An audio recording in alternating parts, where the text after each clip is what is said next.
بسم الله الرحمن الرحيم. The ancient Egyptian language hieroglyphics was the language used in ancient Egypt for thousands of years, although the knowledge of the hieroglyphics started diminishing from the 6th-5th century BCE and became completely extinct in the 4th century CE. The breakthrough in decipherment came only with the discovery of the Rosetta Stone dated 194 BCE by Napoleon's troops in 1799 during Napoleon's Egyptian invasion.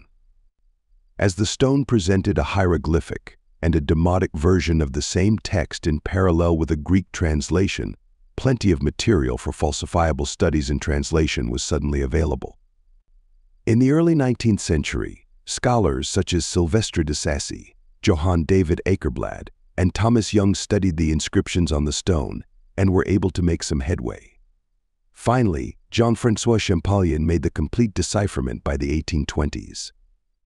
In this post, we are going to look at some old pyramid texts and papyrus sheets written in hieroglyphics and compare it with a verse in the Quran. The ancient Egyptians used to mourn the death of the kings and pharaohs, as we find written on ancient texts. A text called the Rhine Papyrus, dated between 1550 and 1200 BCE, found near the memorial temple of Ramesses II, is one of those documents we are going to see.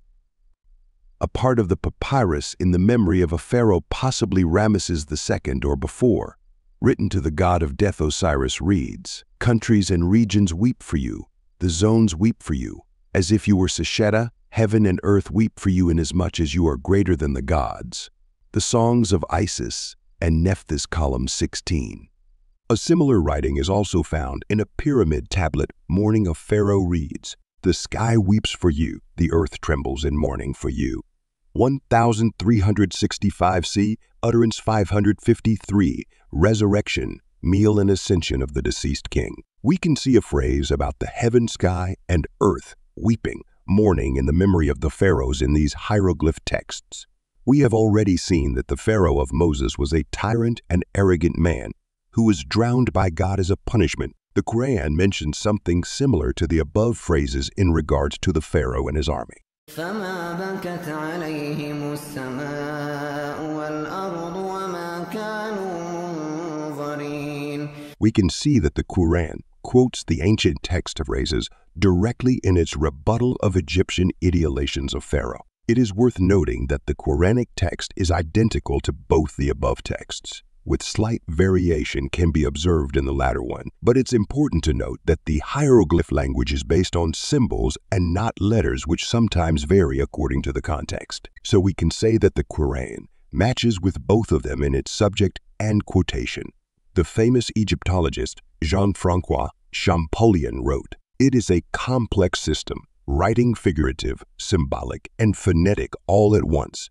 In the same text, the same phrase, I would almost say in the same word." We just saw that the Quran literally quoted the ancient text in its narrative, a text whose language was long dead before the revelation of the Quran and was only deciphered 12 centuries later. How did the Quran get this information? How can an unlettered man know all of this? The Quran boldly describes its origin. تنزيل الكتاب من الله العزيز العليم.